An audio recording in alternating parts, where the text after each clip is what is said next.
ছোট ভাই বড় ভাই, ত্রিপুরায় শুরু ক্ষমতার আসল যুদ্ধ। ছোট ভাই মন্তব্যে বিজেপি দেখালো কে জোটের নিয়ন্ত্রণ। সমতার জবাবে প্রত্যুত্তর দিলেন তিপ্রা মথার স্পষ্ট বার্তা। দিল্লির সঙ্গে সরাসরি সম্পর্কের বার্তা দিয়ে রাজ্য নেতৃত্বকে চাপে রাখল তিপ্রা মথা। এডিসি ভোটকে সামনে রেখে মুখোমুখি যুদ্ধ দুই বন্ধুর। বন্ধুত্বের আড়ালে কে জিতবে পাহাড়ের রাজনীতি? ত্রিপুরার রাজনীতিতে আপাত দৃষ্টিতে শরিক হলেও বিজেপি ও তিপ্রা মথার সম্পর্ক যে ভিতরে ভিতরে চাপে তা স্পষ্ট হয়ে উঠছে সাম্প্রতিক কথাবার্তায়। মুখ্যমন্ত্রীর ছোট ভাই মন্তব্য ছিল নিছক রসিকতা নয়, বরং শরিক দলকে রাজনৈতিক সীমারেখা মনে করিয়ে দেওয়ার স্পষ্ট বার্তা। বিজেপি বুঝিয়ে দিতে চেয়েছে জোট থাকলেও নিয়ন্ত্রণ থাকবে তাদের হাতে, আর কোনো চাপের রাজনীতির সামনে তারা নতি স্বীকার করবে না। আমাদের ছোট ভাইয়ের মতো ব্যবহার করুন। বড় ভাইয়ের সাথে কিভাবে ব্যবহার করতে হয় সেটা আপনারা জানা উচিত।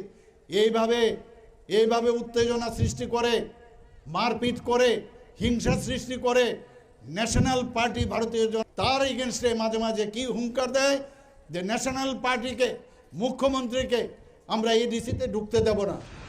মুখ্যমন্ত্রীর এই বক্তব্যকে বিশেষ গুরুত্ব দিতে নারাজ তিপ্রা মথা দলের সুপ্রিমো প্রত্যুত কিশোর দেববর্মন। তিনি বলেন, বিজেপি ও তিপ্রা মথার সম্পর্ককে ছোট ভাই বড় ভাইয়ের সম্পর্ক হিসেবে দেখার কোনো সুযোগ নেই। তার কথায় এই সম্পর্ক বন্ধুত্ব সুলভ, সমতার ভিত্তিতে গড়ে ওঠা। हमारा बड़ा भाई कोई नहीं है, हमारे दोस्त है बहुत, और मैं सब दोस्त का सम्मान करता हूँ, आदर करता हूँ। मेरा बहुत अच्छा रिलेशनशिप है दिल्ली में गृह मंत्री जी अमित शाह जी के साथ।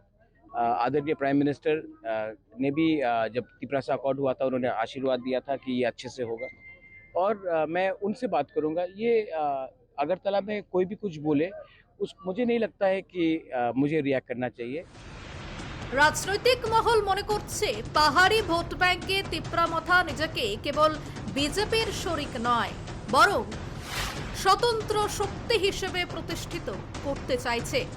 প্রধানমন্ত্রী এবং স্বরাষ্ট্রমন্ত্রীর সঙ্গে সরাসরি সম্পর্কের কথা তুলে ধরে তিনি সেই বার্তাই দিলেন। ত্রিপুরার রাজ্য নেতৃত্বের মন্তব্যে তাদের রাজনৈতিক অবস্থান নড়বে না। এডিসি নির্বাচনকে কেন্দ্র করে এই শব্দযুদ্ধের তাৎপর্য গভীর। পাহাড়ি জনজাতি অধ্যুষিত এলাকায় তিপ্রা মথার জমি শক্ত, সেখানে বিজেপির 28 আসন জয়ের ঘোষণা আসলে আত্মবিশ্বাসের চেয়ে বেশি রাজনৈতিক চাপ সৃষ্টি করার কৌশল। অন্যদিকে তিপ্রা মথা লড়াইয়ের প্রস্তুতির কথা বলে স্পষ্ট করছে দর কষাকষির টেবিলে তারা দুর্বল নয়।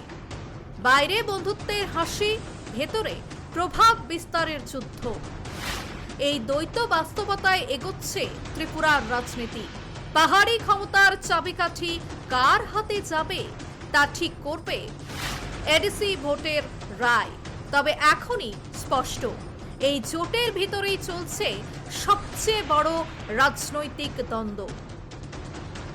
আগরতলা থেকে ভূপাল চক্রবর্তীর রিপোর্ট, নিউজ লাইভ বাংলা।